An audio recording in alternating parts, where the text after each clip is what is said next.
Melonjaknya suara Partai Solidaritas Indonesia atau PSI, pimpinan putra bungsu Presiden Joko Widodo menuai polemik. Warganet bahkan menjuluki PSI sebagai partai salah input. Hingga Senin siang, hashtag partai salah input masih menjadi trending percakapan di media sosial Twitter atau X. Dalam cuitannya, warganet menyoroti perolehan suara PSI yang melejit dalam semalam. Partai yang diketuai oleh putra bungsu Presiden Joko Widodo, Kaisang Pangarep, disebut telah melakukan dugaan tindak kecurangan agar bisa lolos ke Senayan. Sebelumnya, sebutan partai salah input dari warganet juga sempat mencuat ketika ada kesalahan input dalam laporan awal dana kampanye yang dilaporkan PSI ke KPU pada Januari lalu. Kala itu PSI disebut baru menggelontorkan pengeluaran kampanye sebesar Rp180.000.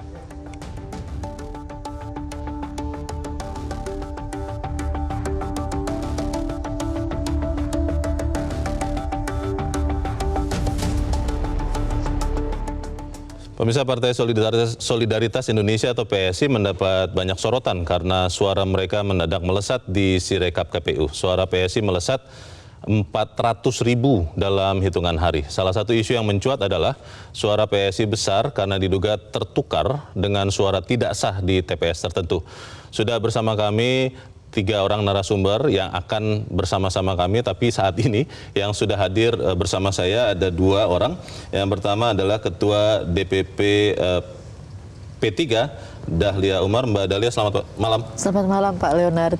Dan juga telah hadir bersama kami di studio Metro TV pengamat politik Karyono Wibowo. Pak Karyono, selamat malam. Selamat malam Mas Leonard. Dan juga nanti akan bergabung bersama kita Ketua DPP PSI Chairil Tansil. Saya ingin ke Pak Karyono dulu. Pak Karyono. Oh ya, dan juga bergabung bersama kita melalui sambungan Zoom pengajar pemilu Fakultas Hukum Universitas Indonesia, Titi Anggreni. Mbak Titi, selamat malam. Selamat malam, Bang. Ya, salam sehat. Salam sehat. Mbak Titi, minta maaf ya karena ini sistem teknologi informasi, saya jadi agak lupa. Jangan-jangan itu mungkin sesuatu yang terjadi juga di Sirekap, tapi saya tidak tahu. Saya ingin bertanya ke Pak Karyono dulu. Pak Karyono, kalau Anda pernah mengatakan bahwa suara PSI ini di penghitungan aneh karena melonjak dalam waktu singkat, karena hitungan real count sudah masuk sekitar 65-70%. Memangnya tidak bisa, Pak, dalam waktu singkat, kalau memang benar itu di kantong-kantong suara PSI, suaranya bisa bertambah signifikan juga? Bisa saja terjadi lonjakan suara ya, ketika suara yang masuk itu berasal dari data-data, berasal dari TPS-TPS yang menjadi kantong PSI misalnya. Lumbung suaranya PSI. Lumbung suaranya PSI. Itu bisa masuk secara serentak sehingga bisa melonjak suaranya. Gitu. Tetapi pola quick count maupun real count selama ini ya, kalau data masuk sudah melebihi 65%, itu kecenderungannya konstan. Ya, konstan 0, sekian persen gitu ya. Perbedaannya maksudnya? Perbedaannya. Perubahannya? Volatilitasnya itu. Volatilitasnya itu. Ya, ini kan lonjakannya kan cukup drastis gitu ya, sehingga patut dipertanyakan. Maka wajar juga kalau Mbak Dahlia Umar misalnya partainya ini P3 ini kemudian mempertanyakan gitu ya. Dan juga yang mempertanyakan tidak hanya dari P3, ini hampir berbagai kelompok ya, elemen masyarakat juga mempertanyakan terkait hal itu. Nah, kalau kita merujuk dari data quick count atau hitung cepat yang dilakukan oleh sejumlah lembaga survei, hampir seluruhnya saya sudah cek itu. Perolehan suara PSI itu berada pada kisaran 2,6 sampai 2,8 persen. Ya. Itu seluruh lembaga yang mengeluarkan hitung cepat atau quick count? Seluruh lembaga survei yang melakukan quick count gitu. Itu kisarannya 2,6 sampai 2,8. Margin of errornya 1%. 1%. Nah, katakanlah 1% itu ditambahkan ke 2,8. Ke 2,8. Batas atas ya? Batas atasnya berarti 3,8 gitu. Masih belum 4. Masih belum 4 gitu ya. Nah, kalau itu kemudian nanti ya suara PSI itu menembus ambang batas parliamentary threshold 4%, itu berarti patut dipertanyakan ya, KPU dan lembaga survei. Oke. Mana yang benar nih datanya gitu Iya, ya. Saya iya. kira perlu di cross check di situ karena sejauh ini selama quick count dilakukan ya itu nyaris selalu presisi ya. Selisih antara hasil quick count dengan Iya. perhitungan manual KPU Oke. itu selisihnya 0, sekian persen, 0,2, 0,3 gitu ya. Hampir tidak pernah melampaui 1%, tidak pernah gitu ya. Perbedaan antara Kurang dari quick count 1%. dengan perbedaan antara quick real count count. dengan real count yang dilakukan oleh KPU. Oke. Maka saya kira nanti akan menimbulkan pertanyaan. Baik, saya ingin ke Mbak Titi. Mbak Titi, kalau melihat apa yang terjadi sekarang, itu juga disebut-sebut ada, kalau tidak salah, Partai Gelora atau partai apa begitu, yang juga bertambah juga suaranya. Kalau Anda lihat, apakah memang hasil quick count itu memang seperti yang dikatakan Pak Karyono tadi, pasti sama dengan real count atau selisihnya hanya sedikit? Atau memang ini bisa terjadi, Mbak Titi, bahwa kita sedang melihat penghitungan suara real di kantong-kantong atau lumbung-lumbung suaranya PSI? Ya, pertama disclaimer dulu Bang Leo, saya bukan ahli statistik, jadi saya hanya akan melihat dari penggunaan teknologi dan aspek kepemiluannya. Oke. Pertama, Sirekap ini tidak menggunakan random sampling yang mengukur berbasis populasi. Dia semata menghitung berdasarkan data yang masuk mana duluan, dia akan hitung. Yeah. Contohnya saat ini terdapat ragam cakupan data yang masuk. Contoh, kalau kita lihat rata-rata itu memang di atas 60%, tapi ada yang di atas 80% seperti provinsi kecil, Bangka Belitung, lalu kemudian Bengkulu, Sulawesi Barat, provinsi yang TPS-nya tidak banyak. Tapi ada juga yang jumlahnya itu belum sampai 50%. Oke. Contohnya apa? Contohnya Bali, Sumatera Utara, dan bahkan ada yang di bawah 20%. Misalnya Papua Barat, Papua Pegunungan begitu ya. Tapi juga ada yang di antara rentang di atas 70% sampai 80%. Misalnya Jawa Tengah, Jawa Timur begitu. Nah, jadi siapa yang masuk duluan, dia yang akan berkontribusi pada penghitungan. Itu yang pertama. Nah, dari data-data yang terlihat misalnya lonjakan Gelora itu ada di Nusa Tenggara Barat. Karena memang di sana salah satu basis ada Fahri Hamzah misalnya. Ini saya coba mengecek secara acak begitu ya. Oke. Dan yang kedua, kalau kita lihat tampilan yang muncul ini kan persentase dari konversi pindai C hasil kepada angka. Yeah. Dan memang di dalam beberapa temuan itu ada anomali. Oke. Contohnya saya Baik. memang menemukan ada anomali pergeseran suara tidak sah yang masuk ke dalam partai. Yeah, seperti ilustrasi tadi yang ditampilkan. Apakah itu pertanyaannya betul berujung kepada penggelembungan? Bergantung penuh pada dokumen D hasil kecamatan.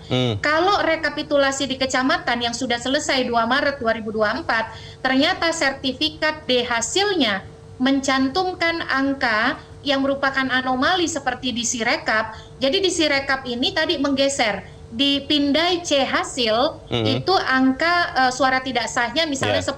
Ternyata di dalam konversi menjadi angka suara tidak sahnya hanya tinggal 2. Baik. 8-nya diambil masuk ke partai. Itu bukan tipologi salah baca sistem kalau berdasarkan pengalaman di awal Sirekap yang sempat membuat heboh. Oleh karena itu konfirmasi apakah ada penggelembungan atau tidak, mari dicek rekapitulasi kecamatan pada TPS-TPS yang anomali tersebut, apakah dia masih menggunakan data anomali atau data sesuai C hasil. Kalau sesuai C hasil berarti Sirekapnya yang bermasalah. KPU harus jelaskan mengapa bisa terjadi pergeseran suara tidak sah dan itu tidak bulat melainkan diambil sebagian dan disisakan sedikit dan pindah masuk ke dalam partai. Baik, terima kasih Mbak Titi. Saya ingin mengundang ke panggung Ketua DPP PSI, Ceril Tansil, yang sudah hadir di Studio Metro TV. Ceril, selamat malam. Ya, halo Leo, selamat malam semuanya. Halo Mas. Selamat malam. Halo. Sehat-sehat? Sehat. Maaf ini tadi ada miskomunikasi ya ternyata. Tidak apa-apa, dari silakan Metro. duduk. Ya, Baik, mengundang dua sebelum saya ke Ceril, saya ingin ke Mbak Dahlia dulu. Mbak Dahlia, kalau melihat perolehan suara P3, sampai saat ini apakah ada perubahan atau perbedaan signifikan antara quick count, mungkin internal atau juga oleh lembaga-lembaga pollster, dengan penghitungan manual yang sedang terjadi sekarang? Kami ada 3 pola untuk memahami perolehan suara P3. Yang pertama adalah kami mengerahkan para saksi dari tingkat TPS sampai kecamatan untuk terus mengawal suara, dan tidak hanya mengawal suara P3 tapi juga kami mengawal semua suara dari seluruh partai politik supaya neracanya sesuai. Tidak ada kemudian anomali-anomali di tiap tahapan jenjang rekapitulasi tingkat kecamatan sampai nanti KPU. Yang kedua adalah kami memiliki tim input internal sendiri yang kalau sekarang sudah berjalan berdasarkan hasil yang sudah kami kumpulkan, kami sudah hampir mencapai 4,5%. Karena apa? Karena jumlah hasil yang kami miliki lebih banyak dari yang sudah ditayangkan oleh KPU di laman KPU. Pemilu 2024. Iya, jadi di info publik itu kan sampai hari ini bahkan sudah 10 hari terakhir tidak ada update hasil yang kemudian berhasil mereka input. Jadi kesulitan kami adalah kekhawatiran kami seharusnya hasil itu tidak harus menunggu lama-lama. Ya sudah di broadcast aja. Di-upload saja. Saya pernah di KPU ya. Waktu saya di KPU DKI 2009 dan 2014 kami memiliki sistem broadcasting hasil pemilu, dan itu dalam 2-4 hari seluruh hasil itu sudah ada di situng. Sehingga rekapitulasi di tingkat kecamatan itu tidak akan terjadi perbedaan. Kenapa? Karena hasil di TPS udah tayang, bos. Ente mau rubah-rubah kagak bisa. Gitu ya. Jadi begitu pleno, sama nggak sama yang sama nih satu gitu. Yang sekarang aneh adalah justru KPU menghentikan broadcast atau publikasi hasil di Sirekap. Kekhawatiran kami jangan-jangan hasilnya diubah-ubah dong. Kenapa nggak dipublikasiin aja? Atau Sirekapnya sedang diperbaiki, Mbak Dahlia? Sampai bahkan sekarang hari ini di dapil saya itu udah selesai plenonya. Di Sirekap nggak ada C1-nya. Saya lengkap punya C1. Saya tahu suara saya berapa, suara partai lain berapa, jumlah pemilih yang hadir berapa, surat suara sah berapa. Semuanya harus sesuai. Kalau besok kemudian di Sirekap berbeda, kita akan protes kenapa beda, gitu kan. Nah sekarang kenapa kemudian banyak? Menurut saya tidak akan, kalau ketika ada salah input, itu yang salah bukan partai siapapun. Dan partai siapapun kalau merasa kemudian partai saya salah input nih, walaupun itu lebih, harus ngomong ke KPU, KPU di C1 ini cuma 2 partai saya. Jangan hanya bersuara kalau kurang saja. Kenapa di input 26? Kan kita jadi tuduh-tuduh curang. Saya sekarang fokus saya adalah menuntut KPU memperbaiki Sirekap. Kenapa? Saya tidak akan merefer ke contoh-contoh yang sudah ramai di Twitter. Tadi saya coba di Kota Kendari, Kelurahan Sodohoa, TPS 5 dan TPS 11. Dari angkanya 0 jadi suara PSI 36. Dia dapat suara 4 dihitung 39. Di Tanjung Jabung Barat, ini saya nemu sendiri ya, saya ngetes sendiri, kata orang-orang gampang kok kalau mau ngelihat. TPS 006 suara real PSI 4 jadi 29, TPS 002 realnya 2 jadi 29. Maksud saya gini, ini bukan salah PSI, ya salah KPU, orang yang input KPU kok. Makanya sekarang yang kami tuntut adalah KPU mohon Sirekap diperbaiki supaya tidak terjadi kekacauan gitu. Supaya kita jangan saling menuduh partai nih. Kita beri kesempatan KPU berbaiki aja dulu Sirekapnya. Untuk Ceril Tansil, Ceril, kalau di beberapa hari belakangan ini suara PSI itu naik dan banyak orang jadi bertanya-tanya, itu memang naik dari kantong-kantong suara PSI, dari lumbung-lumbung suara PSI, bisa disebutkan tidak? Misalnya memang kami naik di mana begitu? Ada sampelnya tidak? Gini, justru malah perkiraan saya, kita belum menjangkau lumbung-lumbung terbesar suara PSI. Karena saat ini kita tahu ya, 2019 dengan 2024 itu cukup berbeda kondisi PSI. Saat ini kami punya 3 kali lipat lebih caleg yang maju dari total jumlah caleg kami. Lalu tentunya exposure Mas Ketum yang baru, Mas Kaisang. Dan tentunya kami juga didukung oleh 80% tingkat kedisukaan kepada Pak Jokowi ya. Jadi yang memang sekarang terjadi itu belum di suara-suara atau di lumbung suara PSI, malah belum? Menurut kami belum maksimal. Dan saat ini kami harus menghormati ya, proses dalam Sirekap ini kan masih berjalan. Jadi naik atau turun tabulasi itu masih hal yang berjalan dan harus kita hormati bersama.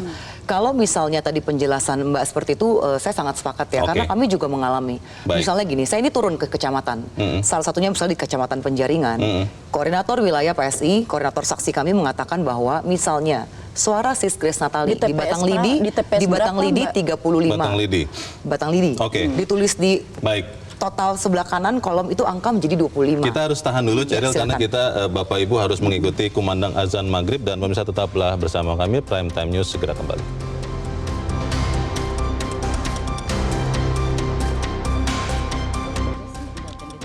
Pemirsa, Partai Solidaritas Indonesia atau PSI mendapat banyak sorotan usai suaranya mendadak melejit di Sirekap KPU.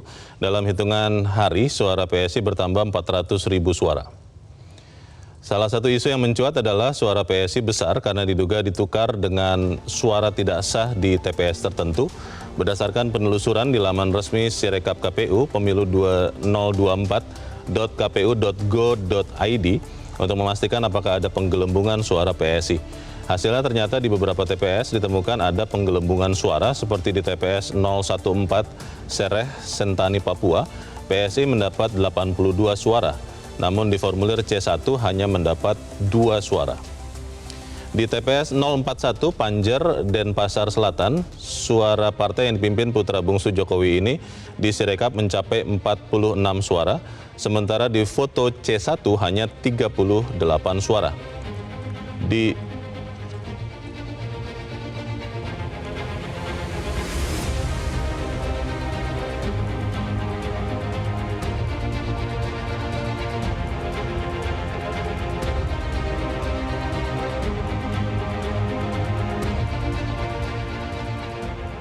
Di Maluku Utara, menurut data Sirekap di TPS 943 Kawasi, PSI memperoleh 25 suara.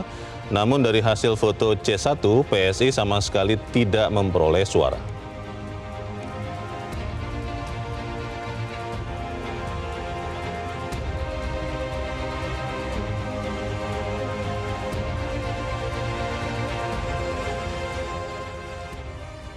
Kita lanjutkan dialog kita malam ini. Saya ingin kembali lagi ke Cheryl. Cheryl tadi sebelum jeda mengatakan bahwa malah penghitungan sekarang yang sedang terjadi belum ke lumbung-lumbung suara PSI. Menurut kami ya, karena masalah gini. Kalau sampai ke lumbung suara, itu perhitungan internal, berapa yang akan diperoleh PSI? Gini, Bang Leo, kami nggak muluk-muluk ya. Target kami lolos PT. Target kami itu aja dulu. 4%? Karena ya tentunya 4%. Karena gini, kalau misalnya ada partai mengatakan mereka sudah selesai berhitung, kami belum selesai. Karena memang banyak sekali C1 yang tidak sesuai pentotalannya. Bang Leo udah pernah lihat kan C1-nya itu ya? Ada batang lidi, kolom batang lidi, sebelah kanannya itu kolom angka yang harus diisi dengan angka numerik digital. Lalu dijumlahkan lagi total dari semua caleg perolehannya berapa. Kami menemukan banyak sekali ketidaksesuaian dan sebenarnya sudah berkali-kali kami rilis ke media. Saya nggak tahu tadi Metro TV hanya menginformasikan seakan-akan ada penggelembungan suara.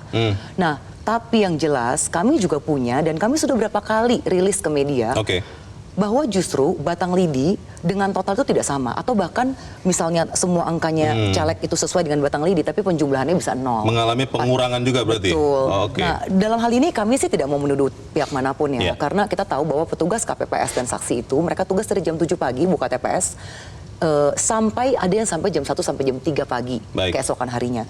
Jadi yang bisa kami lakukan menjaga sebaik-baiknya di semua rekapitulasi mulai dari kecamatan dan sekarang sudah sampai ke KPU pusat, itu yang kami lakukan.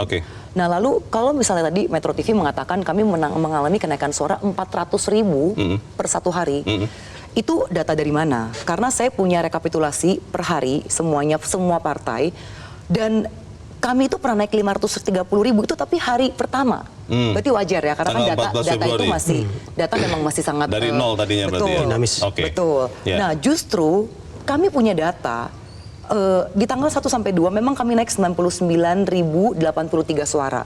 Tapi keesokan harinya P3 itu naik 37.737. Jadi memang ada fluktuasi ya. Jadi menurut setiap saya hari. ini kan data pembanding.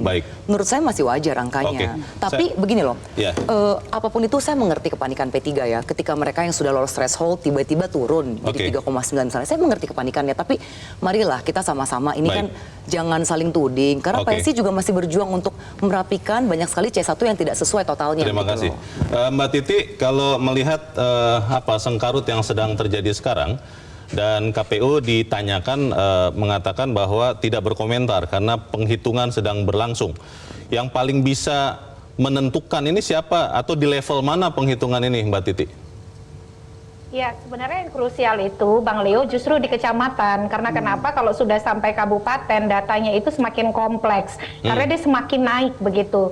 Jadi kecamatan kan sudah selesai tanggal 2 Maret. Tapi saya agak menyayangkan kalau KPU sekedar dalihnya rekapitulasi masih berproses, berjenjang, dan seterusnya. Karena kisruhnya dalam proses yang sekarang, contoh, satu kelurahan saya nih di Pamulang, Benda Baru, belum ada satupun hasil pindai C hasil yang naik ke Sirekap. Jadi kan saya bertanya-tanya, karena di tengah fenomena hari ini, saya ingin mengecek bagaimana kemudian pindai C hasil dan kemudian bacaan Sirekap. Lalu juga rekap kecamatan itu sudah selesai, tanggal 2 Maret. Tetapi datanya yang diunggah ke Sirekap itu sangat minim sekali. Kita bisa mengkonfirmasi apakah ini sekedar salah bacaan aplikasi atau sistem, tetapi tidak berpengaruh terhadap rekapitulasi manual kalau dokumen D hasil kecamatan itu diunggah, terutama di TPS-TPS anomali, sehingga kita bisa meng-cross-check apakah data itu berlanjut ataukah berhenti hanya di Sirekap yang berupa angka-angka itu. Kalau sekarang kita tidak punya sebagai publik alat ukur untuk kemudian mengkonfirmasi itu, dan itu justru berbahaya. Spekulasi dan kontroversi yang terbiarkan itu bisa berakhir pada ketidakpuasan. Bayangkan kalau kemudian publik tidak mendapat jawaban, di dalam pemikiran mereka yang ada itu sederhana saja. Oh, ada berarti penggelembungan. Oh, berarti ada kong kali kong. Nah, itu yang bisa mendiskreditkan pemilu kita. Justru menurut saya KPU harus segera buka data rekap D hasil kecamatan, terutama di TPS-TPS anomali yang sudah banyak disoroti. Kedua, Panwaslu-nya, Bawaslu-nya juga bersuara dong, mengkonfirmasi. Ini sudah bisa jadi temuan yang dijadikan sebagai penelusuran dan investigasi supaya tidak semakin liar begitu.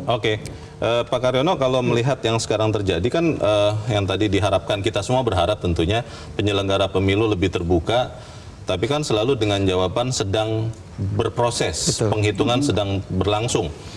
Bagaimana memastikan bahwa memang tidak ada kecurangan-kecurangan supaya kita semua meyakini bahwa penggelembungan atau penggembosan atau tukar menukar atau perpindahan suara memang tidak ada di pemilu ini, Pak Karyono? Iya, saya setuju dengan Mbak Titi Anggraini tadi itu. Jadi ini sebenarnya bolanya ada di KPU nih. Ya. Kalau tadi masing-masing peserta pemilu ya saling klaim bahwa bahkan PSI sendiri tadi juga menyampaikan ya Sheryl Tanzil tadi suaranya juga ada yang hilang gitu ya. Sementara juga di sisi lain suara PSI bertambah di beberapa TPS, begitu juga P3 mengaku suara hilang. Nah, bolanya ada di KPU sekarang. Nah, KPU sampai saat ini itu masih berada dalam pernyataan-pernyataan yang normatif gitu ya, bahwa normatif sekali lah. Tidak berkomentar, menunggu penghitungan, ini baru dalam proses rekapitulasi berjenjang, dalam proses dan seterusnya. Padahal persoalan semakin menumpuk. Gitu. Ketika akumulasi persoalan ini tidak segera diselesaikan, ini bisa menimbulkan kegaduhan. Gitu. Dan ini pasti justru akan mendelegitimasi KPU itu sendiri. Jadi KPU harus segera, saya setuju dengan Mbak Titi tadi, membuka data gitu ya, membuka data. Ya, sengkarut ini karut marut penghitungan suara tadi itu harus diselesaikan segera. Gitu. Pertanyaannya adalah apakah itu akan dilakukan? Kita harus jeda dahulu, Bapak-bapak dan Ibu-ibu, dan pemirsa tetap bersama kami. Prime Time News segera kembali.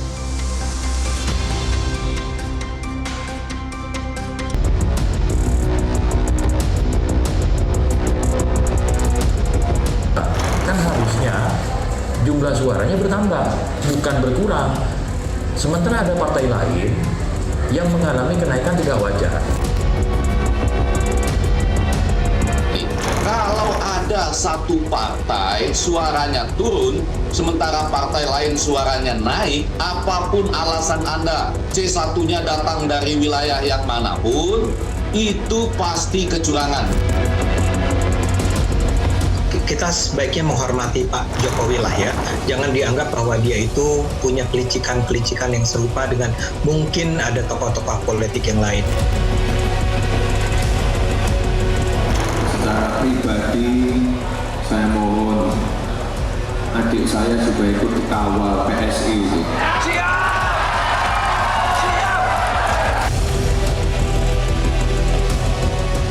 semuanya harus optimis bahwa PSI bisa masuk Senayan di tahun 2024. PSI menang, pasti menang.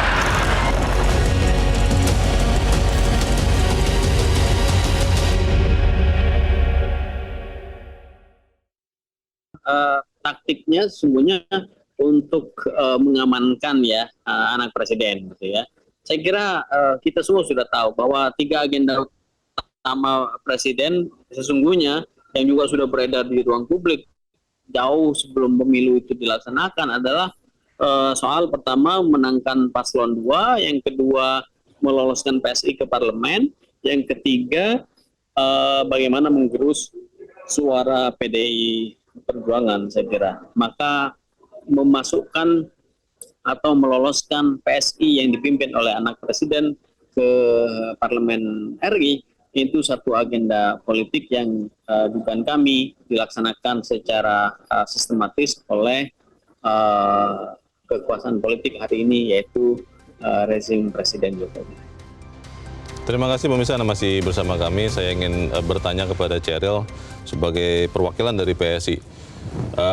Apakah benar semua yang terjadi sekarang, maksudnya ada penambahan suara di suara PSI saat ini terjadi, itu memang hasil dari operasi senyap atau apapun lah namanya dari seorang Joko Widodo? Saya justru mempertanyakan narasi-narasi ini ya. Sepertinya memang ada kelompok-kelompok yang bekerja sama untuk menggiring narasi bahwa PSI curang. Itu satu. Dan justru saya mempertanyakan kenapa publik sangat takut, orang-orang ini takut sekali kalau PSI lolos ke Senayan. Apakah karena kami akan menggaungkan undang-undang perampasan aset koruptor? Itu, jadi dugaan-dugaan boleh saja, misalnya tadi dari Setara ya, Mas yang tadi itu. Dugaan boleh, silahkan. Itu adalah kebebasan berekspresi. Tapi tentunya sertakan bukti-buktinya. Ada Bawaslu, silakan disertakan bukti-buktinya. Jadi PSI sama sekali tidak curang? Menurut saya tidak curang, karena gini, kalau kita curang ya Bang Leo ya, saya hari ini udah nggak usah pusing tiap hari melototin itu Sirekap dan C1. Pasti langsung lolos. Gini loh, sekelas orang DPP kita masih turun ke kecamatan-kecamatan.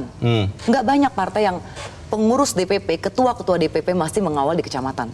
Ini memang karena kita mengakui, kami partai baru, kami belum sepiawai teman-teman yang sudah punya basis konstituen yang lebih banyak ya. Tapi kami punya harapan. Dan saya rasa berharap itu tidak salah, itu adalah bagian dari proses demokrasi, itu adalah hak demokrasi kami untuk juga mengawal suara kami di kecamatan. Mengawal, dan kalau misalnya tadi dikatakan harusnya KPU buka ya, kami juga menanti. Karena saya juga, misalnya dapil saya aja ya, dapil saya itu ini merupakan satu anomali Sirekap juga. Dapil saya ditulis sudah hampir 60% ya. Dan ketika saya hitung, harusnya dari 3,2 juta DPT, harusnya kalau 60%-nya itu kan sudah, total DPT-nya itu 3,2 juta. Tapi saat ini kalau kita jumlahkan seluruh perolehan dari semua partai, itu baru 500.000, bahkan belum sampai. Jadi berarti kan nggak proporsional. Jadi penghitungan KPU saat ini memang belum berjalan dengan baik? Kalau yang saya lihat di dapil saya memang belum semuanya masuk rekap. Meskipun di kecamatan sudah selesai ya, tapi hari ini per hari ini aja untuk realnya, saya itu masih menanti dari 2 kecamatan. Jadi kalau ada seruan untuk KPU membuka, PSI juga ikut mendorong? Kalau saya gini, kita ikuti saja sesuai dengan undang-undang yang ada ya. Kalau dan sekarang di karena kecamatan kan saja, data umum ya, di bukan kecamatan data rahasia saja itu kita bebas. Saya kemarin ketemu dengan saksi dengan caleg, dengan caleg dari partai-partai lain. Mereka juga datang, ada beberapa caleg DPRD. Berarti kan cukup terbuka. Dan saksi itu bukan cuma saksi PSI, saksi dari semua partai. Di rapat pleno itu mereka melakukan debat itu terbuka, bisa disaksikan, media juga boleh datang. Itu semua terbuka. Jadi saya rasa nggak ada masalah kalau misalnya diminta untuk membuka Sirekap, KPU silakan buka data. Memang itu yang kita inginkan. Bukankah memang Sirekap ada untuk itu semua? Harusnya begitu. Tapi karena ada masalah Pak Karyono, masalahnya kan ada masalah, kita masih belum tahu di sistem Sirekapnya dulu ya. Kita belum tahu seberapa terandalkan sistem ini, akhirnya dipakai lagi walaupun tadi kata Mbak Dahlia sudah sekian lama juga tidak bergerak begitu ya angkanya. Ini bagaimana nih Pak Karyono solusinya? Saya juga heran gitu loh ya. Di awal-awal ya, itu kan sudah terjadi penggelembungan suara itu kan terjadi. Suara Pilpres juga begitu. Ya kan, ini suara pilek juga begitu. Ya. Nah, kemudian pada saat itu KPU beralasan ini ada kesalahan sistem, sistem salah baca. Sirekapnya. Gitu kan. Nah, lalu kemudian sempat berhenti 2 hari ya, nggak salah ya. 2 hari lalu kemudian. Udah seminggu. Udah seminggu. Sudah seminggu. Kemudian sekarang muncul lagi persoalan. Ya. Nah, KPU hanya bilang begini, normatif sekali. Sudah jangan ribut. Kita bisa yang kita gunakan itu nanti hasil pleno perhitungan manual C1. Kita bisa tidak Pak Karyono mendesak KPU supaya segera buka penghitungan ini supaya tidak ada lagi syak wasangka di antara kita. Exactly. Itu sebenarnya solusinya. Bisa atau tidak sebetulnya? Harus bisa. Harus bisa. Bisa, saya kira bisa. Oke. Gitu. Mbak Dahlia, kalau melihat apa yang terjadi, tadi Ceril mengatakan PSI tidak curang, PSI tidak ada operasi senyap yang banyak orang katakan bantuan dari seorang Joko Widodo. Tapi kalau P3 melihat proses sampai sekarang, KPU masih belum juga membuka dirinya, membuka perhitungannya, walaupun komisioner mengatakan itu setiap tahapan ada fotonya loh, ada saksinya katanya. Bagaimana, Pak? Iya, saya ingin di sini kita tidak bicara nih partai siapa lolos threshold enggak. Saya sih kalau saya berkeyakinan P3 lolos threshold. Itu masuk akal. Dan dari data input internal kami menyatakan begitu. Kalau PSI masuk threshold ya kita senang juga gitu. Kita doain PSI juga masuk parliamentary threshold kan gitu. Baik ya. Sama-sama gitu. Yang masalah adalah ketika ada anomali-anomali seperti tadi itu dibiarkan oleh KPU. Dan juga PSI tidak bicara, padahal itu nyata. Saya kemarin tidak bicara pada itu maksudnya saat apa? Ketika anomali itu ada di suara PSI sebenarnya harusnya kasih masukan ke KPU, itu salah input kan, ya kan? Kalau ada salah. Aku nanya, KPU kenapa ya di C1 hasil dengan di inputnya beda? Yang tadi ada beberapa contoh. Kenapa? Karena saya melakukan itu. Ketika kemarin ada proses konvensi suara menjadi menjadi bertambah drastis, ternyata itu ada kesalahan sistem di mana X yang seharusnya kosong itu kemudian dikonversi jadi 8. Jadi ada di TPS suara saya 800. Saya bilang ke KPU itu nggak mungkin. 300 maksimal, nggak mungkin. Suara saya totalnya kok tiba-tiba naik besar. Ternyata itu kekeliruannya. Itu proaktif disampaikan? Konversi. Saya proaktif karena saya pengen tahu suara saya sebenarnya berapa, suara partai saya sebenarnya berapa. Kalau saya kepentingan saya itu seperti tadi misalnya ada anomali-anomali di mana ketika di C1-nya misalnya PSI 3 atau 4 tapi di inputnya 29, ya tentu semua orang bertanya-tanya dan wajar. Dan kita nggak menuntut siapapun kecuali KPU. Karena kenapa yang input KPU bukan PSI yang input, apalagi P3 gitu ya. Jadi menurut saya sekarang, jadi menurut saya sekarang kita harus menyatakan bahwa ini domainnya KPU. Yang menuntut harus semua, yaitu menuntut yang inputnya salah diperbaiki. Kenapa? Karena si rekap ini itu bisa menciptakan opini publik. Kalau tidak diperbaiki, lalu kemudian neracanya salah, itu kan bahaya. Seakan-akan nanti saya pernah di KPU, petugas di lapangan gini, enggak pokoknya kalau di Sirekap trennya begitu. Itu mempengaruhi penyelenggara loh di bawah. Maksudnya jadi apa? Ya trennya adalah persentasenya harus sama kayak Sirekap. Padahal di Sirekap banyak yang salah input. Iya. Nah itu yang berbahaya. Sehingga kenapa saya menuntut Sirekap diperbaiki, semua suara yang salah input berbeda antara C hasil dengan Sirekap itu harus wajib diperbaiki supaya tren neraca yang ada di Sirekap itu sudah sesuai. Sehingga kemudian tidak memainkan emosi penyelenggara atau siapapun yang sedang merekap di tingkat manual. Kalau di bursa itu ada namanya psikologi pasar katanya. Tapi sebelum ke Ceril, Bu Dahlia lagi emosi. Tidak apa-apa. Sebelum ke Ceril, saya ingin ke Mbak Titi. Mbak Titi, ada tidak peraturan yang bisa memaksa KPU dan juga Bawaslu tentunya untuk membuka terang benderang nih yang sedang dipertanyakan banyak orang tadi? Undang-undang keterbukaan informasi itu bisa. Dia. Nah, apakah itu bisa dilakukan, Mbak Titi, atau memang harus menunggu nanti tanggal 20 Maret kalau itu dipilih oleh KPU untuk menetapkan hasil, baru di situ kemudian kita berperkara misalnya? Bagaimana Mbak Titi? Iya, ini ironis sekali ya. Kalau sampai meminta hak publik saja itu harus sampai dipaksa oleh undang-undang. Jadi memang undang-undang keterbukaan informasi publik bisa kita manfaatkan. Tetapi sikap KPU yang tidak merespon atau kemudian tidak meningkatkan performa Sirekap itu justru akan memicu kecurigaan yang lebih besar. Legalitas mungkin bisa didapat pada tanggal 20 Maret, tapi legitimasi selalu menjadi persoalan. Dan itu bisa kemudian membawa ekses pada ketidakpuasan yang sifatnya jangka panjang ya.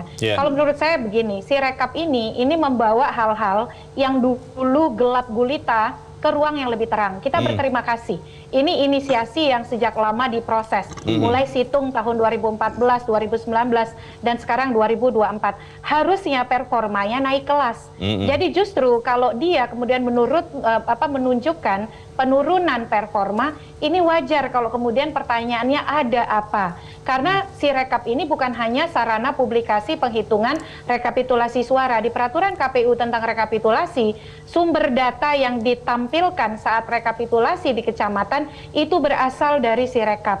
Kalau saksi-saksi tidak teliti, tidak cermat, maka data anomali dia akan bergulir terus. Dan kita tidak menginginkan itu. Justru keberadaan Sirekap ini akan membantu penerimaan publik terhadap hasil pemilu dan proses pemilu tentu saja.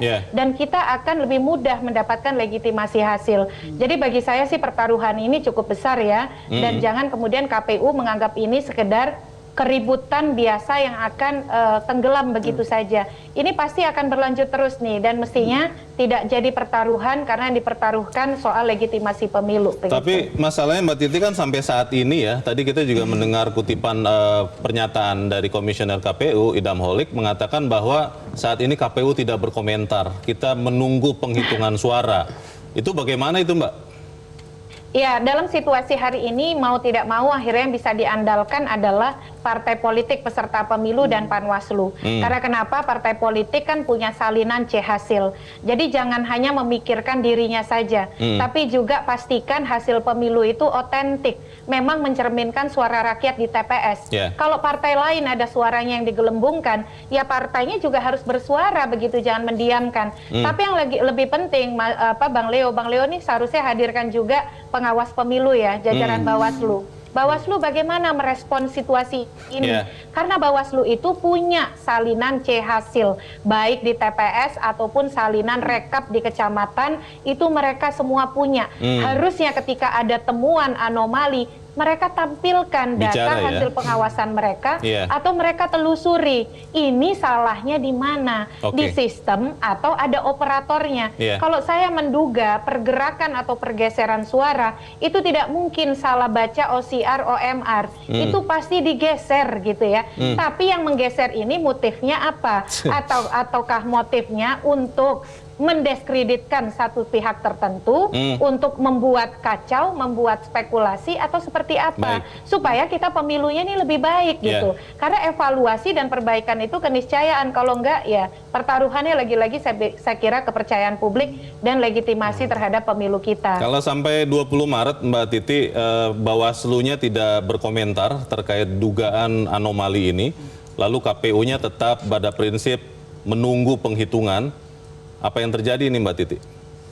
Ya, besar kemungkinan ini akan terus menjadi perselisihan ya. Yang kita khawatirkan, memang kita berharap ruang-ruang mencari penyelesaian itu di ruang yang memang diatur perundang-undangan, ke Mahkamah Konstitusi, ke Bawaslu. Tapi kalau ini menstimulus ketidakpuasan dan berujung konflik, kita lihat ya di beberapa rekap itu sudah mulai ada yang lempar kursi, ada yang mulai melakukan tindak kekerasan. Semoga jangan tidak sampai itu menjadi penyaluran dari ketidakpuasan atau ketidakpercayaan. Kita semua berharap ya ikuti prosesnya dengan betul-betul benar begitu, Sirekap bermanfaat. Justru manfaat itu harus dipenuhi dengan 100% mengunggah C hasil dan juga mengunggah dokumen D hasil kecamatan. Terima kasih Mbak Titi. Ya, saya ada waktu untuk bicara tidak? Saya diundang singkat saja, saya mau bertanya, ini pertanyaan terakhir tentunya.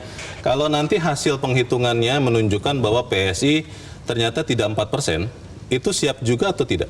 Tentunya harus siap, tapi saat ini kami masih berusaha untuk menghitung dan mengumpulkan kesalahan-kesalahan dari C1 yang merugikan untuk PSI.